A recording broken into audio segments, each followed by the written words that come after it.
এশিয়ার বাইরে নিজেদের সামর্থ্যের প্রমাণ দিতে মরিয়া বাংলাদেশ। সিমন্স। টেস্ট ক্রিকেটে বাংলাদেশের সাম্প্রতিক অগ্রগতি এখন আর শুধু কথার বিষয় নয়, মাঠের পারফরমেন্সেও তার স্পষ্ট প্রমাণ মিলছে। বিশেষ করে অস্ট্রেলিয়ার মাটিতে ডারউইনে স্বাগতিকদের হারিয়ে বাংলাদেশ যে আত্মবিশ্বাস অর্জন করেছে, সেটি দলের সামনে নতুন সম্ভাবনার দুয়ার খুলে দিয়েছে। এবার এশিয়ার বাইরেও নিজেদের সামর্থ্যের ধারাবাহিক প্রমাণ দিতে চায় বাংলাদেশ, এমন লক্ষ্যই জানিয়েছেন প্রধান কোচ ফিল সিমন্স।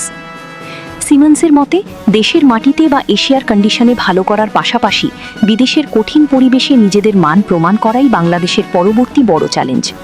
ডারউইনের জয় সেই পথ চলায় গুরুত্বপূর্ণ আত্মবিশ্বাস জুগিয়েছে। তবে একটি জয়ই সন্তুষ্ট না থেকে ধারাবাহিকভাবে ভালো ক্রিকেট খেলতে হবে বলে মনে করেন তিনি। অস্ট্রেলিয়ার বিপক্ষে জয় বাংলাদেশের টেস্ট দলের মানসিক দৃঢ়তাও তুলে ধরেছে। প্রতিকূল কন্ডিশন, শক্তিশালী প্রতিপক্ষ এবং বিদেশের মাঠ সবকিছুকে সামলে সাফল্য পাওয়ায় দলের ক্রিকেটারদের বিশ্বাস বেড়েছে। এই আত্মবিশ্বাসকে কাজে লাগিয়ে ভবিষ্যতের বিদেশ সফরগুলোতেও ইতিবাচক ফল অর্জন করতে চায় দল।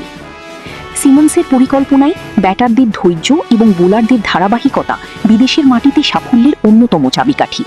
পাশাপাশি ফিল্ডিংয়েও উন্নতি ধরে রাখতে হবে, কারণ এশিয়ার বাইরে প্রতিটি ম্যাচেই ছোট ভুলের বড় মূল্য দিতে হতে পারে। বাংলাদেশের টেস্ট ক্রিকেটে পরিবর্তনের এই সময়ে সিমন্স চান দলটি শুধু একটি দুটি চমক দেখিয়ে থেমে না গিয়ে নিয়মিতভাবে বড় দলগুলোর বিপক্ষে প্রতিদ্বন্দ্বিতা করুক। ডারউইন